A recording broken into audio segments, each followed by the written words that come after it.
Starting out this new year gives families an opportunity, a unique opportunity to set some goals, especially families with young children. Yeah, and for parents, it's really important to set realistic goals for the family and understand how to guide their kids through completing them. Here to help us do that is Alexis Legg, owner of Children's Lighthouse of Oak Forest, with some great tips. Good morning. Yeah, good morning. Happy New Year to you guys. We don't have to just say, be perfect at everything forever.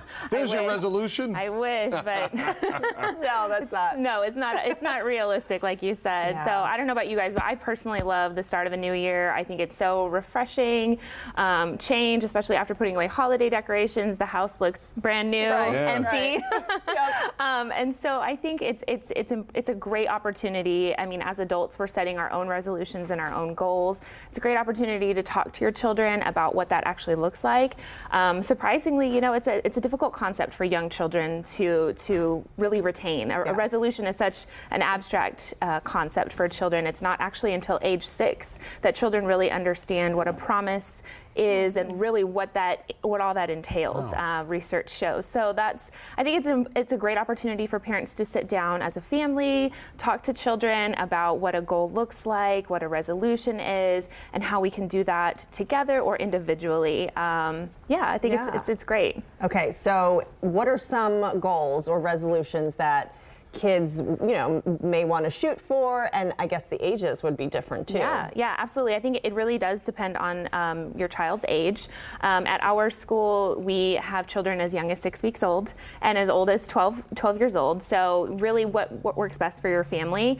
I know that in some of my preschool classrooms, they're working together as a class, as like classroom goals. So in my kindergarten classroom, those are children who are just getting ready to go to kindergarten. So they're, 4 and 5. So their classroom goals are, maybe we're gonna listen, we're going to drink more water, we're going to focus on our tasks when we're at our workstations, things like that. I think bite-sized opportunities for children to progress and succeed are really the keys to success. Yeah. That's an interesting idea too. Is that something we should consider at home, maybe, where it's not just an individual resolution or a goal, maybe a family goal or a family resolution? How would we look at that? Yeah, absolutely. So I think as a family, I know in my personal household, we are striving to drink more water and be more active.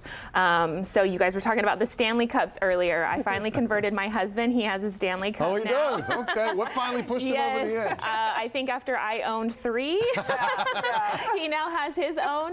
But I think, like I said, we talked about it as a family that we want to drink more water. We know that that's great for health and be more active. My children are both involved in extracurricular activities that require them to have strength and flexibility and stamina. So my husband and I both wake up at 5 a.m. to exercise. We get the kids up like 10 minutes earlier on their alarm, and then we all kind of work out as a family. Wow. Simple things like, push-ups for them, a little bit of crunches, just things to, you would be amazed at how important core strength is for kids. So that's in my personal family. Like I said, it's just something that works for us. And so we're doing it together. They see mommy and daddy drinking water. They see mommy and daddy exercising, and then they want to do it too. And then we work together as a family. My family goal would probably be like no yelling in this house. Stop Attainable yelling. goals, right? That's a realistic, well, is it? I don't know. That's tough. So, Alexis, how could parents provide support for their children? Yeah, I think the best thing, like I said, is to just model it for them and have conversations, because that's really where that social emotional growth for children comes into play, giving them a sense of belonging, a sense of purpose, structure and routine. Kids thrive on that, right? And so I think a great tip for parents is to just model that, talk to them about it, have conversations with children on how they can be more successful, how can mommy and daddy help you, what can we do for you, what are things we can have at home to make you more successful, and really just, I think the biggest tip I could give parents is to just be realistic. I like you, I set really lofty goals, no yelling, and then you get to your breaking point and you're like, I can't take it anymore, And so I think the biggest tip for success is to just be realistic and model what that looks like for children, because I think they need to understand that as well. Perfection is not realistic. Yeah. So making sure that they understand what's realistic and what they can actually attain. Well, there's a fine line between like encouraging them, hey, this is a Yes. positive step, let's keep working on this throughout the year, Yes. versus, I'm putting pressure on you and you really need to accomplish Right. something. It's like we don't want this to have the opposite effect. Absolutely. Which is like turns them off to And you know, I whatever think it is. that the thing that we forget as parents is to have conversations about failure and what that looks like and how we can work through that. So in my household, my husband and I don't shy away from that. You know, if you try at something and you're not successful the first time, that's okay.